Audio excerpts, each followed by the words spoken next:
I'm Pam. This is Ray. We're having a bad day.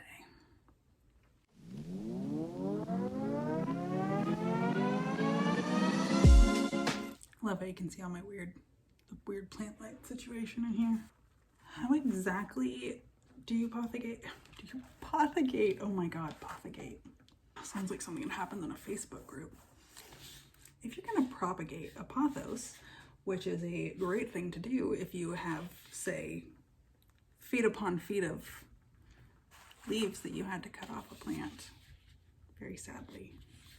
I'm going to give her a huge haircut and propagate a whole bunch, because if I lose her, I'm going to be really, really, really mad. You might be left with, you know, dozens or one or two or whatever of potential new plants.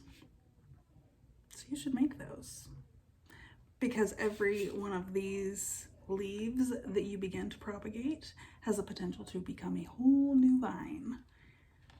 And it's really easy, especially with these guys. Oh, look at this one's even got a little bit of sport variegation going on. Oh, I'm propping you. Ooh, there's another one. So I'm gonna find all the ones with any variegation. I'm gonna keep them together. And then once they're rooted, I can pot them up and see what happens. Just a little side adventure there. We're gonna water prop them. Let's do it. Okay, so for these, yeah, you're just gonna cut between the nodes.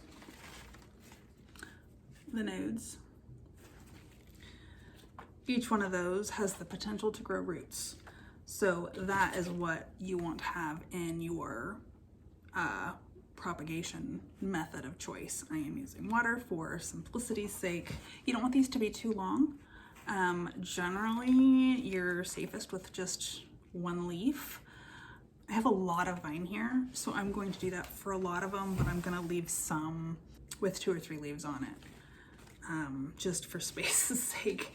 They may or may not root, but that's kind of the chance you take, no matter what. Any like questionable or icky leaves, whatever, you don't have to prop them. If you want to, you can just, you know, like, you can just do the thing.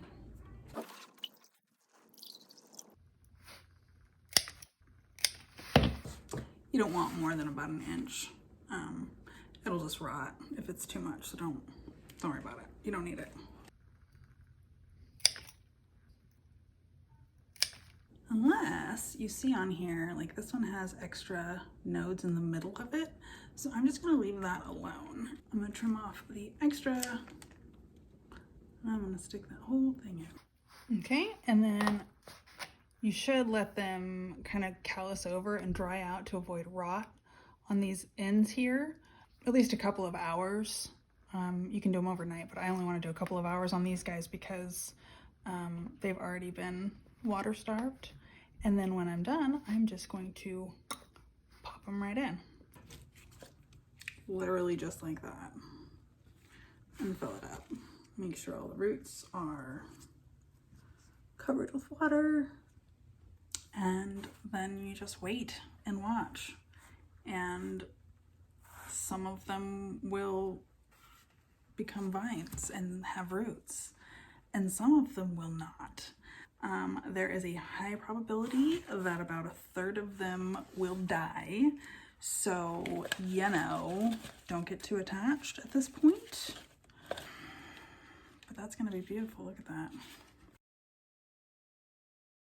All right, thanks for hanging out. Subscribe, we can hang out some more.